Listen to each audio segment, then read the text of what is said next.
അടിയെങ്കിൽ അടി, വെടിയെങ്കിൽ വെടി, അങ്ങനെ ഹൈറേഞ്ചിൽ പാർട്ടി വളർത്തിയ നേതാവാണ് മണി ആശാൻ.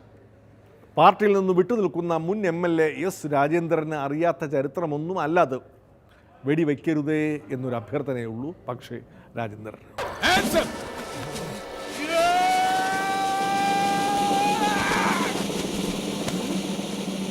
വെടിവെക്കണം എന്ന് പറഞ്ഞാൽ വെടിവെക്കും ഞാൻ.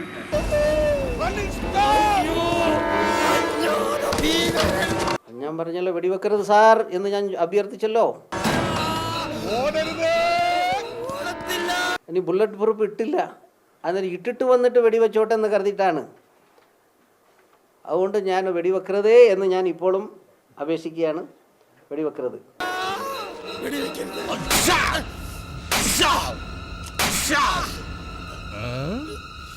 ഈ പാർട്ടി പോണോ? അതിന്റെ ഭരണഘടനയും തത്വം അനുസരിച്ച് പോകണം, അല്ലേ വേറെ പാർട്ടി നോക്കിയാൽ മതി. നമുക്ക് വിരോധമില്ല. അതെ, പറഞ്ഞതുപോലെ വേറെ പാർട്ടി നോക്കുകയാണ് എസ് രാജേന്ദ്രൻ. കഴിഞ്ഞ തവണ സീറ്റ് കിട്ടാത്ത ഐഷ പോറ്റി കോൺഗ്രസിലേക്ക് പോയി. BJPയിലേക്കാണ് എസ് രാജേന്ദ്രൻ്റെ നോട്ടം.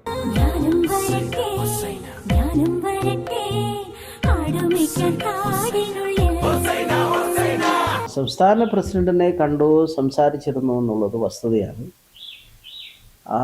അവരുടെ ഒരു കൺക്ലൂഷൻ, ഒരു തീരുമാനങ്ങളോടുകൂടി എത്തിച്ചേരുമ്പോഴാണ് ഫൈനലൈസ് ആവുക. പ്രഖ്യാപനങ്ങളൊന്നും നടത്തിയിട്ടില്ല. ഇതേ ഉള്ളൂ കാര്യം. കണ്ടിരുന്നു, സംസാരിച്ചിരുന്നു എന്നുള്ളത് ശരിയാണ്. എൻ്റെ കൂടെ നമ്മളും ചില കാര്യങ്ങൾ പറഞ്ഞിട്ടുണ്ട്. വ്യക്തിപരമായി സ്ഥാനമാനങ്ങളോ അല്ലെ പിന്നെ മത്സരമോ അങ്ങനെയൊന്നും ആവശ്യപ്പെട്ടിട്ടില്ല. ഇതാണ് സംസാരിച്ചിരുന്നു എന്നുള്ളത് ശരിയാണ്. സംസാരിച്ചിട്ടുണ്ട്.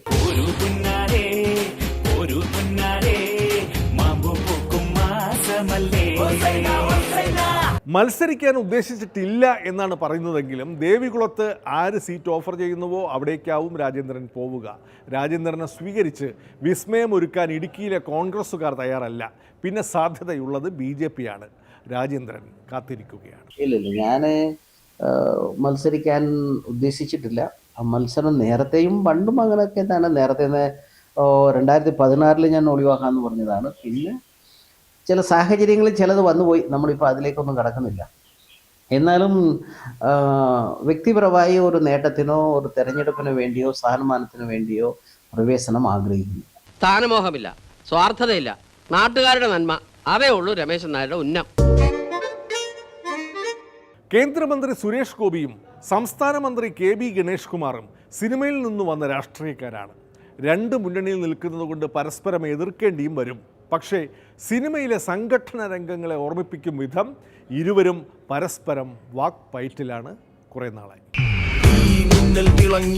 കാറ്റും കോളും തുടങ്ങി, നാടിനാകെ കാവലാകും വീരൻ മണ്ണിൽ ഇറങ്ങി. ഇനിയിപ്പോൾ ഇറങ്ങിയിട്ടുണ്ട്. ഇനി എയിംസ് വരും. അത് തൃശ്ശൂരിൽ വരുമോ ആലപ്പുഴയിൽ വരുമോ? കാരണം തൃശ്ശൂരാണെങ്കിലും MP പറയുന്നത് അമ്മയുടെ വീട് ആലപ്പുഴ, അതുകൊണ്ട് ആലപ്പുഴയിൽ മതി എന്നാണ്.